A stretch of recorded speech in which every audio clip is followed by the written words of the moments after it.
Hey everybody, मैं हूं दीपक पुनिया और आप देख रहे हैं एकेडमी ऑफ साइंस। तो आज की इस वीडियो में हम बात करने वाले हैं sp3d2 हाइब्रिडाइजेशन के बारे में। तो चलिए शुरू करते हैं।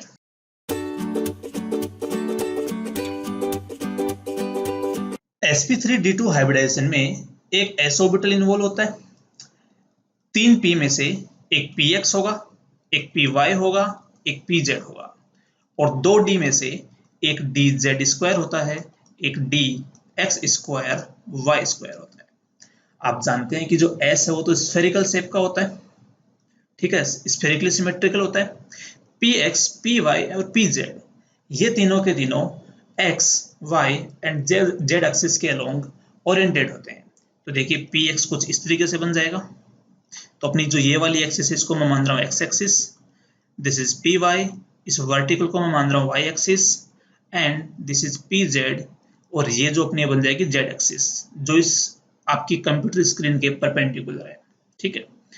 और जो dz स्क्वायर है वो बन जाएगा कुछ इस तरीके से, ये बन जाएगा dz स्क्वायर, ठीक है। मैं इसको z एक्सिस मान रहा हूँ, इस बात को ध्यान रखें आप। और जो dx स्क्वायर y स्क्वायर है वो बनेगा कुछ ऐसे, ये अलोंग x एक्सिस 2 लोब हो गई, ये अलोंग y एक्सिस इसकी 2 लोब्स हैं, ये बन जाएगा आपका dx स्क्वायर y स्क्वायर। तो आप इसमें देख रहे हैं कि जो p के 3 ऑर्बिटल्स हैं, px, py एंड pz, ये तीनों के तीनों x axis, y axis and z axis के अलोंग ओरिएंटेड है। सिमिलरली जो d के 2 ऑर्बिटल्स हैं वो यहाँ एक तो देखो z एक्सिस के अलोंग है और जो इसकी जो लोब्स हैं, जो ये आपको ये वाली लोब्स आपको दिख रही हैं, ये चारों तरफ इसके लिपटी हुई होती हैं इसके, ठीक है। और dx स्क्वायर y स्क्वायर में अलोंग x एक्सिस और y एक्सिस इसकी लोब्स ओरिएंटेड है। तो ये सारे के सारे जो 6 जो एटॉमिक ऑर्बिटल्स हैं वो 6 एटॉमिक ऑर्बिटल्स आपस में मिक्स होते हैं और मिक्स करने के बाद यहाँ से इनका फॉर्मेशन होता है किसका, 6 न्यू हाइब्रिड ऑर्बिटल्स का। ये जो हाइब्रिड ऑर्बिटल यहाँ पर बने हैं, ये हाइब्रिड ऑर्बिटल्स अपने आप को स्पेस में ऐसे अरेंज करना चाहेंगे जिससे इनके बीच का रिपल्सन मिनिमम हो और उससे जो बनने वाली ज्योमेट्री है वो दिखने में कैसी होगी, वो ज्योमेट्री कैसे बनेगी, आइए जरा इस बात को समझते हैं।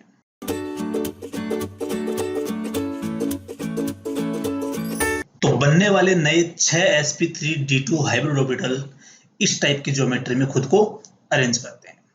अब समझते हैं ज्योमेट्री क्या, जरा समझिए। देखो यहां पर मैं मानता हूं कि सेंट्रल एटम है जिसके एटॉमिक ऑर्बिटल्स ने मिक्सिंग में पार्टिसिपेट लिया था और नए sp3d2 हाइब्रिड ऑर्बिटल बनाए थे। इनकी हम नंबरिंग कर लेते हैं ताकि हमें समझने में आसानी हो जाए। मैं जो सेंट्रल एटम है इसको 0 नंबर दे रहा हूं यहाँ पर। इसके बाद जो ये पहला साइड एटम है इसको 1 बोल देते हैं, ये 2, ये 3, ये 4, ये 5 और ये 6, ठीक है। तो नंबरिंग कुछ ऐसे कर लेते हैं,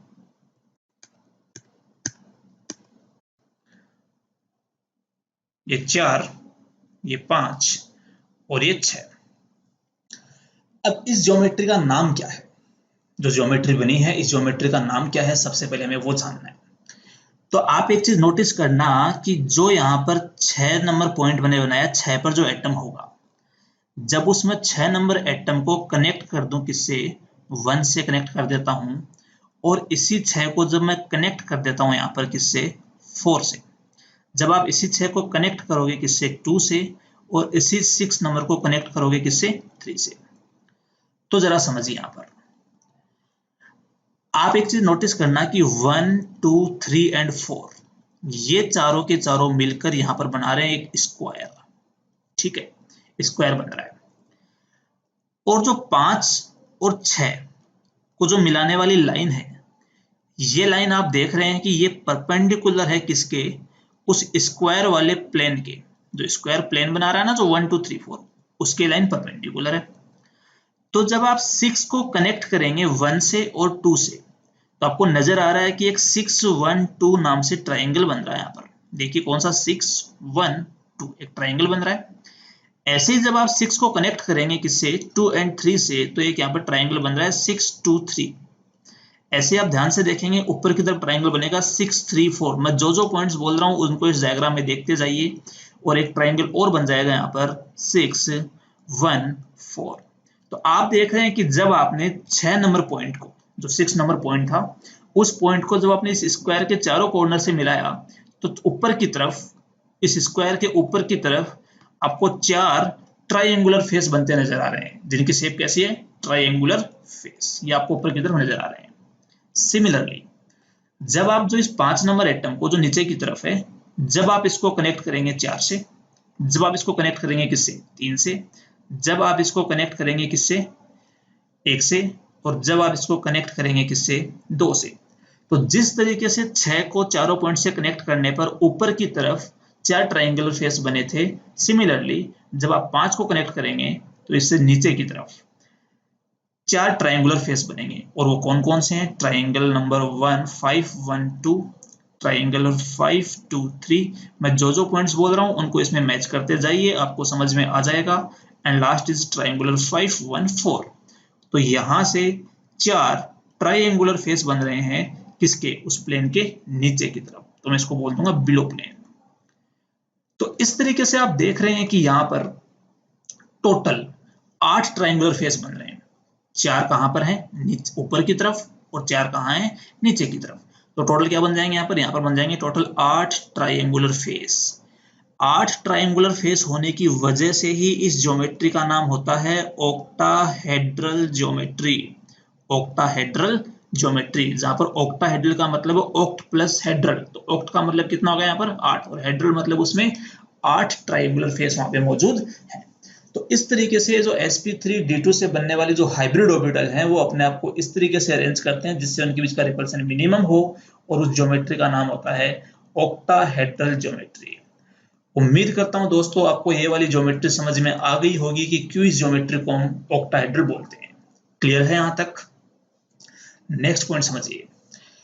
इस ज्योमेट्री में अगर मैं बात करूं तो आप एक चीज नोटिस कर सकते हैं कि सेंट्रल एटम के चारों तरफ जो ये 1 2 3 4 5 एंड 6 जो ये पोजीशंस हैं, इन पोजीशन की डिस्टेंस सेम है। मतलब ये वाली जो ज्योमेट्री होती है, ये वाली ज्योमेट्री हाईली सिमेट्रिकल होती है। सारे के सारे जो बॉन्ड एंगल्स हैं, हम बात करेंगे भी थोड़ी देर में, सारे के सारे बॉन्ड एंगल हैं वो भी सेम है, डिस्टेंसेज भी सेम है, तो ज्योमेट्री होती है हाईली सिमेट्रिकल ज्योमेट्री। तो दोस्तों ये बात थी कि sp3d2 हाइब्रिड से कौन कौन सी ज्योमेट्री बनती है, उस ज्योमेट्री का नाम क्या है। तो ज्योमेट्री यहाँ पर कौन सी बनती है, ऑक्टाहेड्रल ज्योमेट्री।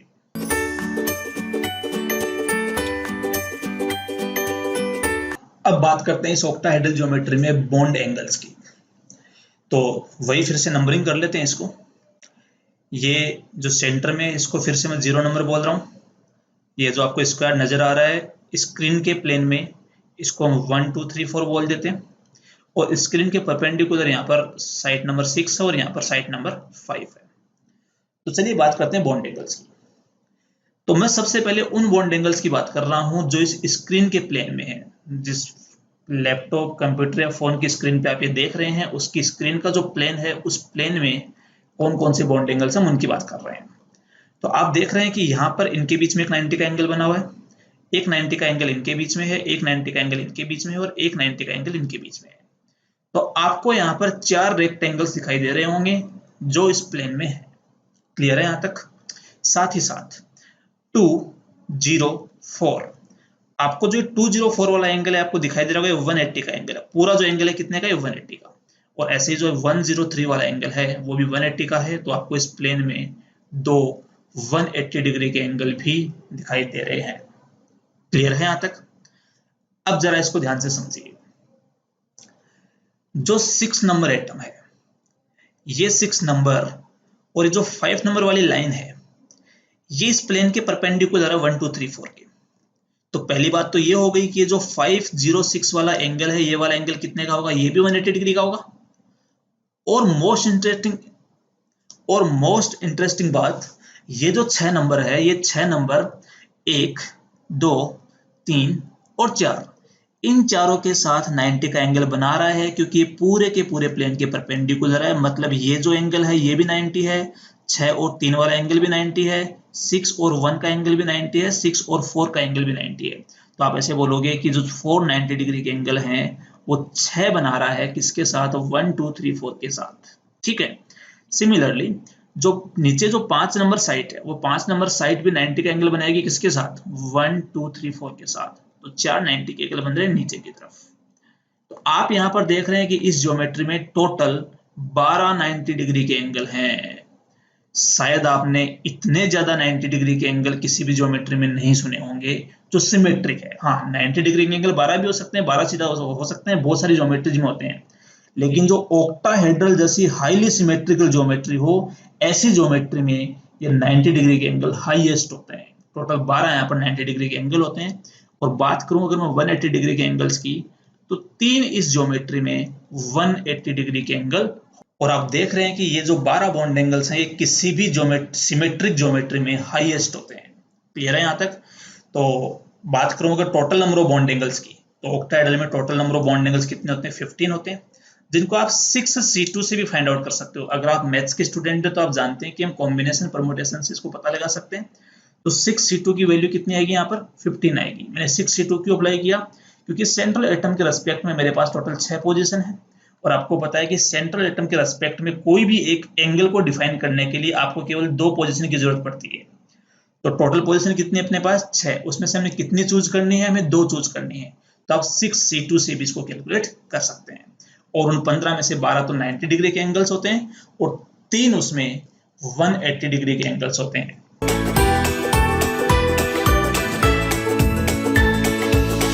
चलिए बात करते हैं टाइप ऑफ पोजीशंस की ऑक्टाहेड्रल ज्योमेट्री में। तो अगर आपने अभी तक लास्ट वीडियो नहीं देखा है तो आपको मैं थोड़ा सा रिमाइंड करवा देता हूं कि लास्ट वीडियो में हमने बात करी थी sp3d हाइब्रिडाइजेशन से बनने वाली TBP ज्योमेट्री की, और आपने वहां पर देखा था कि उसके अंदर 3 तो इक्वेटोरियल बॉन्ड होते हैं और 2 उसमें एक्सियल बॉन्ड्स होते हैं, और दोनों की अलग अलग प्रॉपर्टी होती है। क्लियर है यहाँ तक? तो अब हम बात करने वाले हैं ऑक्टाहेड्रल ज्योमेट्री की, जो sp3d2 हाइब्रिडोर्बिटल से बनती है, कि उसमें कितनी तरह की साइड्स या कितनी तरह की पोजीशन अवेलेबल होती हैं। तो जरा समझिए, यहाँ पर आप देख रहे हैं कि सेंट्रल एटम के रेस्पेक्ट में जितने डिस्टेंस पर ये वाला एटम है, उतनी डिस्टेंस पर ये वाला एटम होगा, उतनी डिस्टेंस पर ये एटम है, और उतनी ही डिस्टेंस पर ये दोनों एटम्स हैं। तो अगर मैं डिस्टेंस के रेस्पेक्ट में बात करूं तो सेंट्रल एटम से 6 के 6 एटम इक्वल डिस्टेंस पर हैं। सिमिलरली अगर मैं इनके बीच के एंगल्स की बात करूं तो आप जानते हैं कि ये जो सारी की सारी साइड्स हैं, इनके बीच के एंगल कितने? 90 डिग्री के हैं। तो जब सारे एंगल भी यहाँ पर सेम है, सारी की सारी डिस्टेंसेज भी सेम है, तो हम बोल देंगे कि ऑक्टाहेड्रल ज्योमेट्री में सारी की सारी जो पोजीशंस होती हैं या जो सारी की सारी साइड्स होती हैं, सेंट्रल एटम के रेस्पेक्ट में वो आइडेंटिकल होती हैं। आइडेंटिकल होती हैं। आप उनमें बॉन्ड एंगल या बॉन्ड लेंथ के बेसिस पर डिफरेंशिएट नहीं कर सकते यहाँ पर, ठीक है? और जब सारी की सारी साइड्स यहाँ पर आइडेंटिकल होती हैं, तो फिर आप बोल सकते हो कि इस केस में कोई भी साइट सिलेक्शन जैसा कॉन्सेप्ट काम में नहीं आएगा, क्योंकि साइट सिलेक्शन या साइट का सिलेक्शन हम वहां करते हैं जहां पर अपने पास 2 चॉइस हो। अरे जैसे कि मान लो TBP ज्योमेट्री में अपने पास 2 चॉइस थी कि बॉन्ड इक्वेटोरियल पे जाएगा कि एक्सियल पे जाएगा, लेकिन यहाँ तो ऐसा कुछ है ही नहीं। अरे यहाँ तो सारा सब कुछ सेम है, तो यहाँ पर कोई साइड सिलेक्शन नहीं होता है। ध्यान रहे दोस्तों, इसको ऐसे याद मत करना कि एक्सियल तो वो होते हैं जो प्लेन में होते हैं, इक्वेटोरियल वो होते हैं जो ऊपर और नीचे होते हैं। अगर आपने इसको ऐसे याद कर लिया तो आप इसमें क्या बोलोगे कि देखो यहाँ पर ये जो 4 बॉन्ड हैं, ये तो इस प्लेन में हैं, और एक ऊपर एक नीचे है, तो ये 4 तो इक्वेटोरियल होने चाहिए और 2 क्या होने चाहिए? एक्सियल। लेकिन ऐसा नहीं होता है, क्योंकि ऑक्टाहेड्रल एक हाईली सिमेट्रिकल ज्योमेट्री होती है, ठीक है?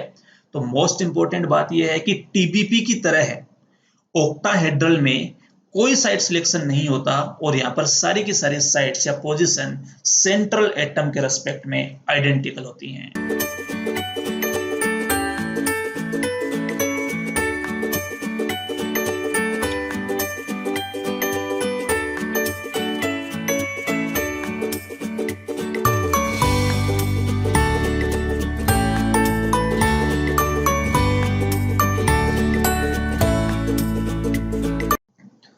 तो बात करते हैं इसमें फर्स्ट केस की। स्टेरिक नंबर अपने पास कितना है यहाँ पे? 6। तो पहला केस बन जाएगा जिसमें 6 सिग्मा बॉन्ड हो और 0 क्या हो? लोन पेयर हो। अब देखिए इस कैटेगरी में भी आगे फर्दर कैटेगरीज अवेलेबल है। इसमें जो पहली कैटेगरी है वो कैटेगरी है जिसके अंदर कोई भी पाई बॉन्ड मौजूद नहीं हो, मतलब सेंट्रल एटम ने कोई भी पाई बॉन्ड यहाँ पर नहीं बना रखा। सेकेंड कैटेगरी जिसके अंदर सेंट्रल एटम ने साइड एटम के साथ एक पाई बॉन्ड बनाया हुआ है, और थर्ड कैटेगरी जिसमें सेंट्रल एटम ने साइड एटम के साथ एक नहीं 2 पाई बॉन्ड बनाए हुए हैं। ठीक है, ये तीनों कैटेगरी में एक एक करके समझते हैं। सबसे पहला सवाल कि इन सारे के सारे केसेस में ज्योमेट्री क्या होगी, तो आपको बता दूं कि यहां पर कोई भी लोन पेयर नहीं है। अरे लोन पेयर है ही नहीं यहाँ पर पहले केस में। और जिस ज्योमेट्री में लोन पेयर नहीं होता ना, उस ज्योमेट्री में सारे के सारे क्या होंगे, इलेक्ट्रॉन पेयर होंगे। और जब इलेक्ट्रॉन पेयर होंगे तो उसकी शेप और ज्योमेट्री सेम होती है, तो यहाँ पर ज्योमेट्री आपकी कौन सी रहेगी, अभी भी ऑक्टाहेड्रल। चलिए बात कर लेते हैं इसकी शेप क्या होगी।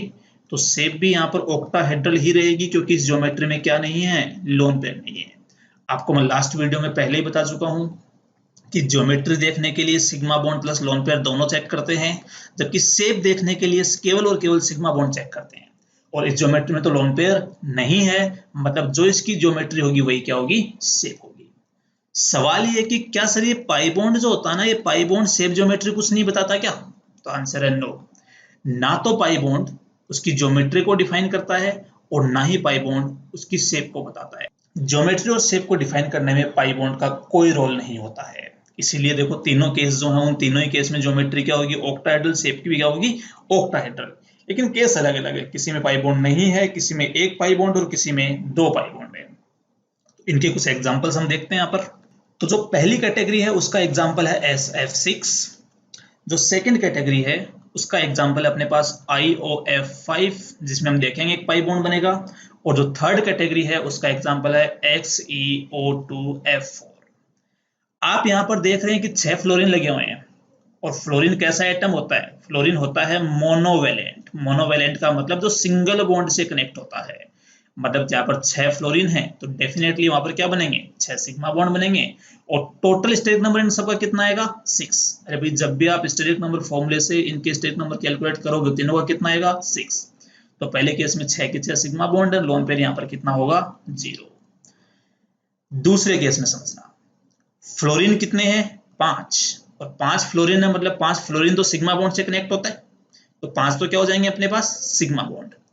प्लस इस केस में जो ऑक्सीजन है वो ऑक्सीजन क्या होता है, बाईवेलेंट होता है। और बाईवेलेंट होता है वो डबल बॉन्ड से कनेक्ट होता है। तो आपको पता है डबल बॉन्ड में भी क्या होता है, एक सिग्मा और एक पाई। तो ऑक्सीजन भी किससे कनेक्ट होगा, सिग्मा बॉन्ड से। और इसके अंदर एक पाई बॉन्ड होगा और उसमें 0 क्या होंगे, लोन पेयर होंगे। ठीक है। सिमिलरली देखो यहाँ पर 6 एटम है, तो 6 एटम है तो ऑब्वियस सी बात है 6 सिग्मा बॉन्ड तो होंगे ही होंगे। लेकिन साथ साथ ऑक्सीजन बाईवेलेंट होने के कारण यहाँ पर 2 क्या होंगे, पाई बॉन्ड भी होंगे। और इसमें लोन पेयर कितने होंगे, सेंट्रल एटम पर 0 लोन पेयर होंगे। हाँ एक बात और ध्यान रखना, मैं जो लोन पेयर की बातें कर रहा हूँ कि लोन पेयर 0 हैं कितने हैं, ये सिर्फ और सिर्फ मैं सेंट्रल एटम के चेक कर रहा हूँ। इस केस में मैं साइड एटम के लोन पेयर नहीं देख रहा हूँ, इस बात को जरूर ध्यान में रखें। ठीक है, तो इनकी देखिए स्ट्रक्चर कैसी बनेगी। तो इनकी स्ट्रक्चर बना के देखते हैं। ये सेंटर में सल्फर होगा और चारों तरफ 6 फ्लोरीन कनेक्टेड होंगे किससे, सिग्मा बॉन्ड से। तो ये स्ट्रक्चर बनती है SF6 की। इसकी स्ट्रक्चर IOF5 की स्ट्रक्चर, सेंटर में आयोडीन। अब देखिए यहां पर 2 टाइप के एटम हैं, एक तो मोनोवेलेंट है, एक बाईवेलेंट है जो डबल बॉन्ड से कनेक्ट होंगे। तो डबल बॉन्ड कहां जाएगा, मतलब डबल बॉन्ड को कौन सी पोजीशन पे रखेंगे। तो आपको थोड़ी देर पहले मैंने बताया था कि इस केस में सारी की सारी साइड्स क्या होती हैं, सेम। तो डबल बॉन्ड को कहीं पर भी प्लेस कर सकते हैं। तो इस केस में डबल बॉन्ड को आप किसी भी एक पोजीशन पे रख दो, तो मैंने यहाँ बना दिया डबल बॉन्ड ऑक्सीजन। और बाकी जो 5 पोजीशन है उन पे कौन आ जाएगा, फ्लोरीन। तो यह आ जाएगा फ्लोरीन। नेक्स्ट, इस केस में 6 सिग्मा बॉन्ड है और 2 पाई बॉन्ड है। तो आपने जो पहला डबल बॉन्ड ओ है वो मान लीजिए यहां रख दिया। अब बात आती है कि दूसरा डबल बॉन्ड जो है वो इसके 90 डिग्री के एंगल पे रखा जाए या इसके 120 पे रखा जाए। अरे देखो इसके अंदर 2 टाइप के एंगल होते हैं ना, sp3d2 में, एक तो 90 का एंगल होता है, एक 180 का होता है। तो ये आपको ध्यान रखना है, मोस्ट इंपॉर्टेंट बात है कि पहला डबल बॉन्ड जहां लगाते हो दूसरा डबल बॉन्ड उसके बिल्कुल ऑपोजिट होना चाहिए, 180 डिग्री के एंगल पे होना चाहिए। और बाकी 4 यहाँ पर क्या लग जाएंगे, फ्लोरीन। ये वाले दोनों डबल बॉन्ड 180 पे इसलिए होने चाहिए ताकि जो डबल बॉन्ड का रिपल्सन है, अरे आपको पता है कि डबल बॉन्ड के अंदर एक डबल बॉन्ड में 2 इलेक्ट्रॉन पेयर होते हैं यहाँ पर, तो ज्यादा रिपेल करेंगे। तो डबल बॉन्ड का रिपल्सन जितना ऊपर से लगे जब इसका रिपल्सन उतना ही नीचे से लगेगा तो ये दोनों एक दूसरे के रिपल्सन को कैंसिल आउट कर देंगे। तो इस बात का जरूर ध्यान रखना कि जब भी दो डबल बॉन्ड आ जाएं तो एक दूसरे के ऑपोजिट लगते हैं। अब अगर आप देख रहे हो तो देखिए इस टाइप की ज्योमेट्री में सारे के सारे बॉन्ड इक्वल है, सारे के सारे बॉन्ड सिमिलर हैं, एक जैसे हैं, तो ये ज्योमेट्री होती है परफेक्ट ऑक्टाहेड्रल, इसमें कोई डिस्टोर्शन नहीं होता। यहाँ पर देखिए कोई लोन पेयर तो नहीं है, लेकिन डबल बॉन्ड होने के कारण डबल बॉन्ड का रिपल्सन बॉन्ड एक सिंगल बॉन्ड से ज्यादा होता है। तो जो ये ऊपर की तरफ डबल बॉन्ड ओ लगा हुआ है, ये इन सारे के सारे बॉन्ड्स को थोड़ा सा नीचे की तरफ रिपेल कर देगा, और जब नीचे की तरफ रिपेल करेगा तो इसकी जो ज्योमेट्री है वो बन जाएगी डिस्टोर्टेड ऑक्टाहेड्रल। कैसी बन जाएगी? वो डिस्टोर्टेड ऑक्टाहेड्रल। और मोस्ट इंपॉर्टेंट सवाल यहाँ पर ये है कि इस डिस्टोर्टेड ऑक्टाहेड्रल में 90 डिग्री के बॉन्ड एंगल कितने बचेंगे? तो उसका जवाब है 0। बस यही सवाल बहुत बार पूछा जाता है कि इसमें कितने 90 डिग्री के बॉन्ड एंगल्स हैं। तो यहाँ पर डबल बॉन्ड ओ होने के कारण वो नीचे की तरफ रिपेल करेगा, ज्योमेट्री डिस्टोर्टेड हो जाएगी, और 90 के बॉन्ड एंगल 12 नहीं होंगे, कितना बचेगा? 0। आइए जरा इसको समझते हैं। जितना रिपल्सन ऊपर से दोनों एक ऑक्सीजन लगा रहा था, उतना ही रिपल्सन नीचे से दूसरा ऑक्सीजन लगा रहा है, दूसरा डबल बॉन्ड यहाँ पर लगा रहा है। तो ऊपर वाला का रिपल्सन नीचे वाले से कैंसिल आउट हो गया। तो इस केस में इनकी वजह से कोई नेट रिपल्सन नहीं है, तो यहाँ पर जो ज्योमेट्री होती है वो होती है परफेक्ट ऑक्टाहेड्रल, मतलब इसमें अभी भी 90 डिग्री के जो एंगल्स हैं वो 12 एंगल हैं। क्लियर है यहाँ तक? तो ये तीनों अलग अलग टाइप के एग्जाम्पल थे फर्स्ट केस में। उम्मीद है आपको ये समझ में आ गए होंगे। तो चलिए बात करते हैं अपने अगले केस की। इसमें केस 2 स्टेरिक नंबर 6 है, तो अगला केस बना लेंगे यहाँ पर जिसमें 5 सिग्मा बॉन्ड हो और एक लोन पेयर हो। तो चलिए पहले इसी की चर्चा कर लेते हैं। अगर लोन पेयर है तो लोन पेयर तो किसी भी पोजीशन पे आ सकता है। तो इस तरीके से इसकी ज्योमेट्री जो है वो बन जाएगी कुछ इस तरीके से, 5 सिग्मा बॉन्ड हो और एक क्या है? लोन पेयर है। अब इसमें अगर मैं बात करूं ज्योमेट्री, तो ज्योमेट्री ऑब्वियस सी बात है डिस्टॉर्ट हो जाएगी। डिस्टॉर्ट क्यों हुई? डिस्टॉर्टेड क्यों हुई? क्योंकि ऊपर से लोन पेयर क्या करेगा? इसको रिपेल करेगा, तो सारे बॉन्ड नीचे की तरफ झुक जाएंगे यहाँ पे, ज्योमेट्री हो जाएगी डिस्टॉर्टेड ऑक्टाहेड्रल। बात कर लेते हैं इसकी शेप की, कि इस केस में मॉलिक्यूल की शेप कैसी होगी। तो शेप में केवल और केवल क्या देखते हैं? सिग्मा बॉन्ड देखते हैं। तो सिग्मा बॉन्ड से जो यहाँ पर शेप बनेगी वो शेप बन जाएगी स्क्वायर पिरामिडल। स्क्वायर पिरामिडल, यहाँ पर जो शेप बनेगी वो शेप बन जाएगी स्क्वायर पिरामिडल। ठीक है। आपसे सवाल पूछा जाए कि क्या ये जो स्क्वायर पिरामिडल शेप बन रही है, क्या ये परफेक्ट स्क्वायर पिरामिडल है?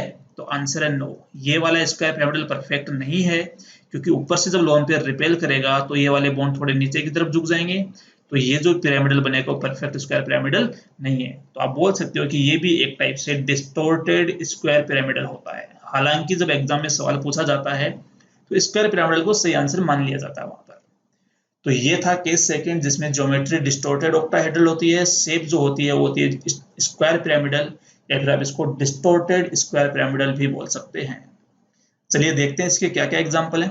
तो लास्ट केस की तरह इसके एग्जांपल्स को भी चलिए हम 2 कैटेगरी में डिवाइड कर लेते हैं। फर्स्ट कैटेगरी जिसमें कोई भी पाई बॉन्ड नहीं हो, मतलब सेंट्रल एटम ने कोई पाई बॉन्ड नहीं बना रखा, 0 पाई बॉन्ड बोल दें, नो पाई बॉन्ड बोल दो। मैं फिर से बता दूं कि मैं सिर्फ सेंट्रल एटम से बने हुए पाई बॉन्ड की बात कर रहा हूं।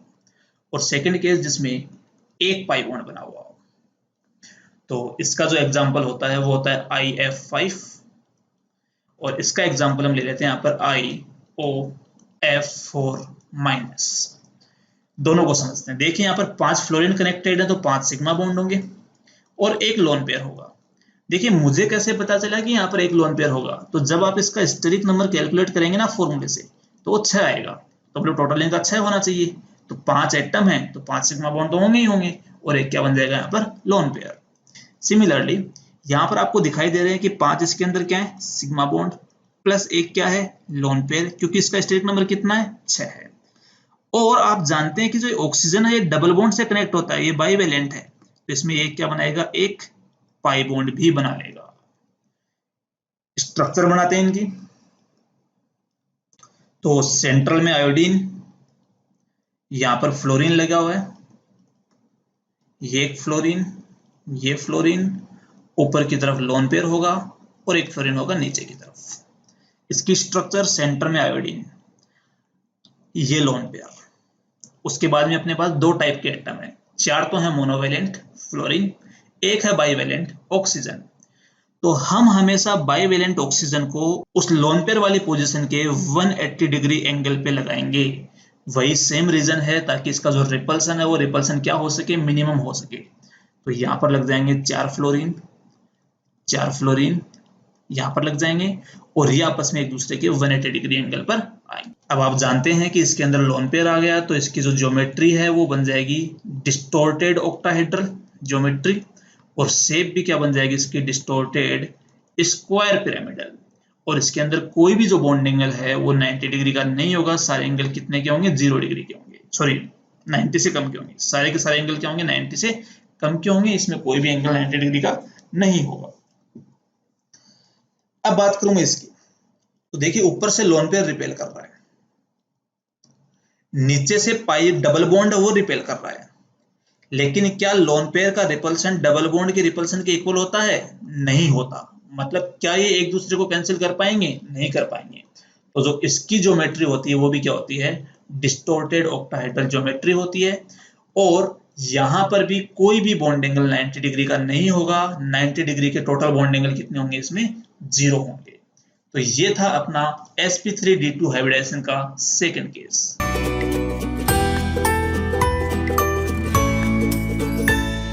तो इसी सीरीज में हम बात करते हैं दोस्तों केस थर्ड की। केस थर्ड में स्टेरिक नंबर 6 है, तो मैं मान लूंगा जहां पर 4 सिग्मा बॉन्ड है और 2 वहां पर क्या है, लोन पेयर है। तो सबसे पहले तो यही समझ लेते हैं कि लोन पेयर कहां रखेंगे। तो आप जानते हैं कि 6 पोजीशन में से पहला लोन पेयर मान लीजिए हमने ऊपर की तरफ रख दिया, और एक बार के लिए इमेजिन कर लो कि मान लो जो यहाँ दूसरा लोन पेयर है वो इसके 90 डिग्री पे रख दिया हमने यहाँ पर, तो बाकी 4 सिग्मा बॉन्ड कुछ इस तरीके से बनेंगे। जैसे ही आप दोनों लोन पेयर को 90 के एंगल पर रखोगे तो आप देख रहे हैं कि यहाँ पर एंगल 90 होने की वजह से इन दोनों के बीच में भयंकर रिपल्सन होगा यहाँ पर, अरे इनका रिपल्सन बढ़ जाएगा। और जब इनके बीच में रिपल्सन बहुत ज्यादा होगा तो मैं बोल दूंगा इसकी जो स्टेबिलिटी है वो स्टेबिलिटी कम हो जाएगी, और इसको हम बोल देंगे लेस स्टेबल ज्योमेट्री। तो पहली बात ध्यान रखें कि कभी भी sp3d2 में दो लोन पेयर 90 पर नहीं होंगे। तो फिर ज्योमेट्री कैसे बनेगी ये हम देखते हैं इससे। पहला लोन पेयर यहां रख दिया, बाकी बीच में 4 सिग्मा बॉन्ड है, दूसरा लोन पेयर नीचे की तरफ है। तो यहां पर जो ऊपर वाला लोन पेयर है, इस ऊपर वाले लोन पेयर का रिपल्सन, जो रिपल्सन ऊपर वाला लोन पेयर लगाएगा, ये रिपल्सन नीचे वाला लोन पेयर इसका कैंसिल कर देगा।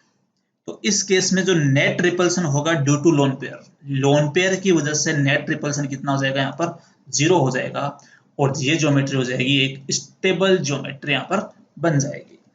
ठीक है, तो इस तरीके से पहली बात आपको ध्यान रखनी है कि इस केस में लोन पेयर कभी भी 90 पर आपको पुट नहीं करने, हमेशा किस पर आएंगे, एक दूसरे से 180 पर आएंगे या एक दूसरे के ऑपोजिट प्रेजेंट होंगे।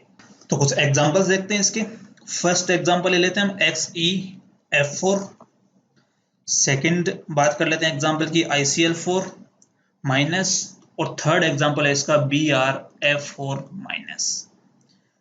तीनों का ही जब आप स्टेरिक नंबर कैलकुलेट करेंगे फॉर्मूले से तो तीनों का स्टेरिक नंबर आएगा 6, जिसमें से आप देख रहे हैं कि तीनों से जो एटम कनेक्टेड है, साइड एटम जो कनेक्टेड है वो यहाँ भी चारों मोनोवेलेंट हैं, यहाँ भी चारों मोनोवेलेंट है और यहाँ भी चारों मोनोवेलेंट है।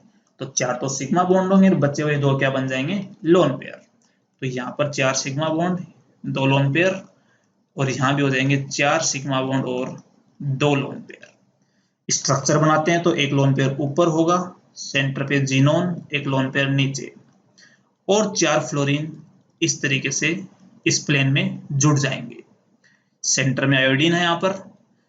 ठीक है, अब मान लो आपने एक लोन पेयर यहाँ लगा दिया, तो आप दूसरा लोन पेयर इसके ऑपोजिट लगाओगे यहाँ पर। अरे भैया कुछ जरूरी थोड़ी कि लोन पेयर आप ऐसे ऊपर ही लगाओगे, इसमें तो सारी साइड आइडेंटिकल है ना। तो जैसे मान लो इसमें आपने लोन पेयर यहाँ लगाया, दूसरा आपको ऑपोजिट लगाना पड़ा। इस केस में लोन पेयर आपने यहाँ लगाया तो दूसरा इसके ऑपोजिट यहाँ लगाना पड़ेगा, और बाकी 4 आप क्लोरीन, क्लोरीन और क्लोरीन, और इस पूरे पर चार्ज होता है minus charge. Similarly BrF4 minus, मान लीजिए किसी स्टूडेंट ने लोन पेयर यहाँ लगा दिया तो दूसरा इसके बिल्कुल ऑपोजिट आ जाएगा, और यहाँ पर एक फ्लोरीन ऊपर, एक यहाँ पर, एक यहाँ, एक यहाँ, और इसके ऊपर भी जो नेट चार्ज आएगा कितना आ जाएगा, नेगेटिव चार्ज। तो ये वो वाली ज्योमेट्रीज है sp3d2 में जिसमें 2 लोन पेयर प्रेजेंट है। अब आप यहां पर देख रहे हैं कि जितना रिपल्सन ऊपर से लग रहा है उतना ही रिपल्सन इधर से लग रहा है। ऐसे ही जितना रिपल्सन ये वाला लोन पेयर इन सब पे लगा रहा है उतना ही रिपल्सन ये लोन पेयर इन सब पे लगा रहा है। तो इन तीनों के तीनों केस में जो नेट रिपल्सन है ड्यू टू लोन पेयर वो है ही नहीं, मतलब लोन पेयर की वजह से यहाँ पर कोई रिपल्सन नहीं है क्योंकि कैंसिल आउट हो गया वो। तो ये वाली जो ज्योमेट्रीज होती हैं ये ज्योमेट्री होती है परफेक्ट ऑक्टाहेड्रल ज्योमेट्री। और मैं आपकी अगर बात करूं यहाँ पर शेप की बात करूं तो शेप में आप सिर्फ क्या देखते हो, सिग्मा बॉन्ड। तो आपको यहाँ पर दिख रहा होगा कि देखो यहाँ पर एक स्क्वायर बन रहा है। ऐसे ही देखो इस केस में जो सेकंड केस है, सेकंड केस में यहाँ पर ये इस तरीके से स्क्वायर बन रहा है। थर्ड केस में देखिए ये स्क्वायर बन रहा है। तो इसकी जो शेप होगी वो शेप बन जाएगी परफेक्ट स्क्वायर प्लेनर। शेप इसकी कौन सी होगी, स्क्वायर प्लेनर। आपसे पूछ ले कि बता 90 डिग्री के बॉन्ड एंगल कितने हैं, तो 90 डिग्री के बॉन्ड एंगल इस बार कितने होंगे, इसके अंदर 4 बॉन्ड एंगल होंगे। देखिए एक इनके बीच में, एक इसके बीच, एक इसका, एक इसका, 4 90 के बॉन्ड एंगल होंगे। और 2 बॉन्ड एंगल्स यहाँ पर किसके होंगे, 180 डिग्री के बॉन्ड एंगल यहाँ पे प्रेजेंट होंगे। इसी पर एक सवाल बहुत बार पूछा जाता है कि XeF4 में टोटल कितने एटम एक ही प्लेन में है। तो देखिए XeF4 में जीनोन सेम प्लेन में है, फ्लोरीन, चारों फ्लोरीन सेम प्लेन में है। तो XeF4 में 5 एटम एक ही प्लेन में होते हैं। क्लियर है यहाँ तक? तो ध्यान से सुनना, आप ऐसे कह सकते हैं कि ये वो एग्जाम्पल है, XeF4 हो गया, ICl4 माइनस हो गया, BrF4 माइनस हो गया। ये सारे के सारे वो एग्जाम्पल हैं जिसमें पांचों के पांचों एटम, अरे इन सब में 5-5 एटम ही तो ना, यहाँ भी 5 है, यहाँ भी 5 है, यहाँ भी 5 है। तो इनमें जो पांचों के पांचों एटम होते हैं वो all atoms are in same plane. तो इन एग्जांपल्स का ध्यान रखना, ऐसे ही सवाल बहुत बार पूछे जाते हैं।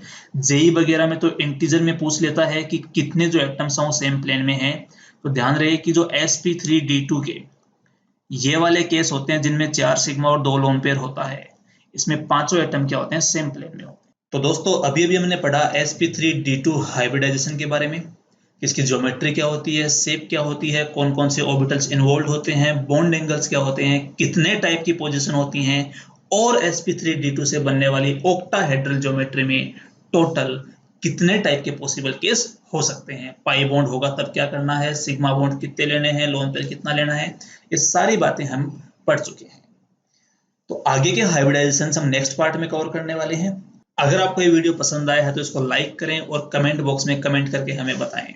और आपके जो भी friends, siblings IIT JEE, NEET या IIT JAM या 11th या 12th क्लास साइंस से हैं, उन तक ये वीडियो जरूर शेयर करें। इस वीडियो को एंड तक देखने के लिए आपका बहुत बहुत धन्यवाद।